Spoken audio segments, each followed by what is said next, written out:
Hello everyone. In this video we are going to discuss about cell sort. Cell sort is an in-place comparison based sorting algorithm that generalizes insertion sort to improve its performance, especially for large datasets.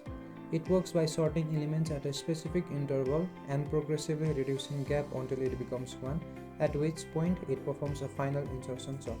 Now let's discuss how cell sort works. At first, the initial gap is chosen.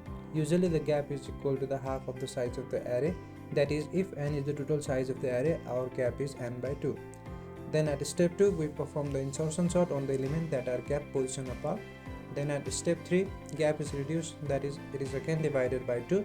And at step 4, when the gap reaches 1, it effectively becomes the standard insertion sort, but since the array is partially sorted, the number of the swaps is reduced.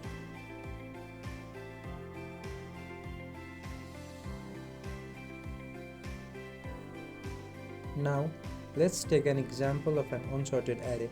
Array elements are 9, 8, 3, 7, 5, 6, 4 and 1. The size of the array is 8, so the initial gap would be 4. Now the element of the index 0 is swapped with the element of the index 4. That is, 9 is swapped with the 5, and again element of index 1 is swapped with the element of index 5. That is, 8 is swapped with 6.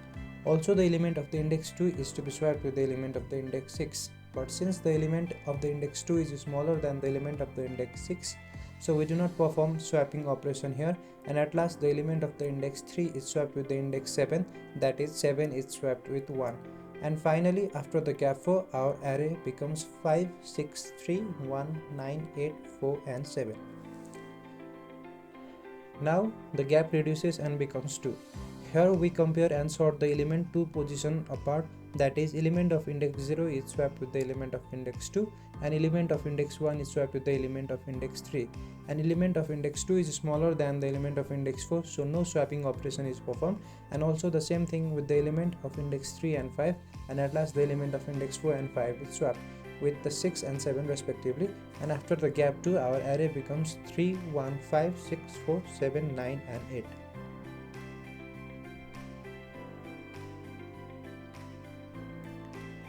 Now the gap size reduces to 1 and we compare and sort the elements of the 1 position apart, that is, we do normal insertion sort, and on doing the same process our array becomes finally sorted and the final sorted array is on the screen.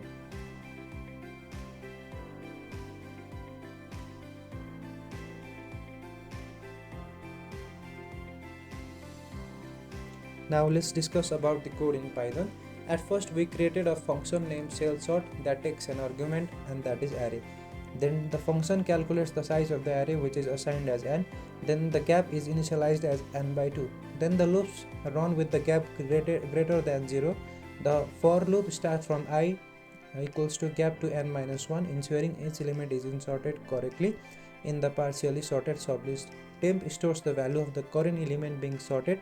J is initialized to the current index I so that it can be used for the shifting elements. The inner while loop shifts elements that are greater than temp to the right. J greater than or equals to gap ensures J does not go out of the bounds. Array J minus gap greater than temp compares temp with the element at the gap distance before it. If the previous element is greater than temp, we shift it to the right. J minus or equal to gap moves the index j left by gap, so we can continue checking the previous element. After one pass we reduce the gap by half, that is gap by 2. Now let's discuss about the time efficiency. The worst case time complexity is big O of n square. The average case time complexity is big O of n to the power 5 by 4 or big O of n to the power 3 by 2. It depends on the gap, and the best case time complexity is big O of n to the power log n. Now talking about the advantages. First one is faster than insertion sort. Cell sort significantly improves the insertion sort efficiently by initially sorting elements that are far apart, reducing the number of the swaps in the later passes. Second is efficient for medium-sized dataset. It performs well for moderately sized datasets and can be more efficient than other simple sorting algorithm like bubble sort or insertion sort. And in third, in-place sorting. It requires only a small constant amount of extra memory. And at last, adaptive. It performs well on a nearly sorted data, making it useful and when data is primarily ordered.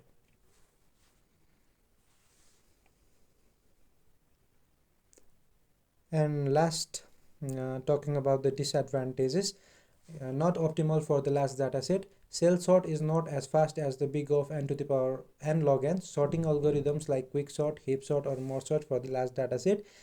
Second disadvantage is complex to choose gap. The performance heavily depends on the choice of the gap sequence, and finding the best sequence is non-trivial. Third is unstable sort. Cell sort does not preserve the relative order of equal elements, making it unstable. And the fourth one is difficult to analyze time complexity.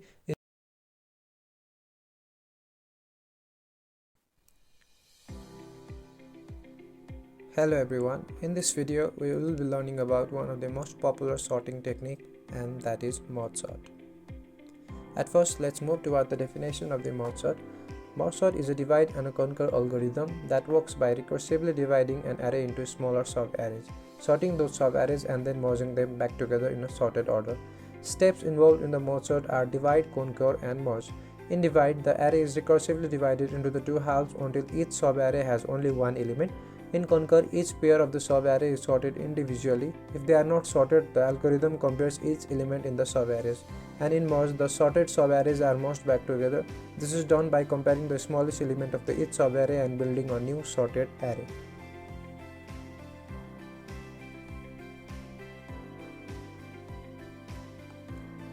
Now let's take an example of an unsorted array of size 8.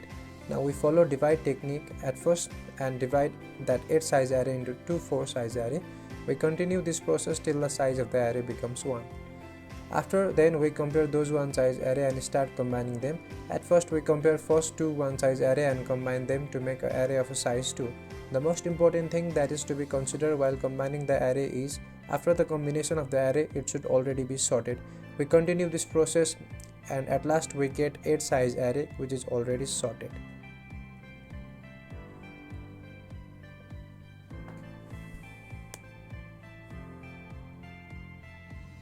In this clip you can see the code of the merge sort in a Python, and the efficiency of the merge sort technique is big O of n log n, and its advantage is it is stable sorting algorithm and it performs well on a large data sets.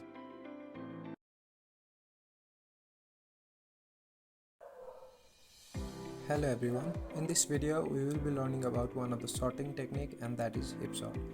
Heap sort is a comparison based sorting algorithm that uses a binary heap data structure to sort elements efficiently. Now let's discuss how heap sort works. There are two basic steps involved in heap sort. First is build a maximum heap, and second is extracting the elements from the heap. While building a maximum heap, the unsorted array is converted into the maximum heap where the largest element is at the root. This is done by a heapify process. And in step 2, the root is swapped with the largest element, and then the heap size is reduced by 1 and the heap properties are restored using the heapify. This process is repeated until all the elements are sorted.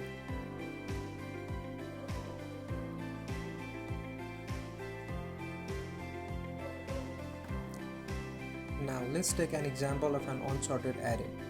Array elements are 4, 10, 3, 5 and 1. At first, the max heap is created, in which the root is 10 and the last element is 1. After then, 1 is swapped with the 10. Again, another max heap is created, but this time the root is 5 and the last element is 1. After this process, 1 is swapped with the 5. Then this process is repeated till the array is sorted. The final sorted array is shown on the screen. Now let's discuss about the time complexity. While building the heap, the time complexity is big O of n. During the heapify process, the time complexity is big O of log n. While extracting the elements, the time complexity is big O of n log n, and hence the overall time complexity is big O of n log n. Its advantages are it is efficient and doesn't require extra memory, it doesn't have a recursive algorithm, and its disadvantages are it is not suitable and less slower than the quicksort due to more comparison and the swap function. And at last, here is the Python code for the heap sort. At first, function heapify is created that takes the 3 arguments and their array, size of the heap and the index of the current node. Then the largest element is assigned as I, and then the left child index is calculated as 2 into I plus 1 and the right is calculated as 2 into I plus 2. Then we compare the left and the right child with the root, and if either left or the right child is bigger, then the value of the root is updated with the either left or the right child. While sorting the array, the root is swapped with the last element and the size is reduced by 1, and finally heapify restores the heap property for the reduced heap. This is how the Python code works.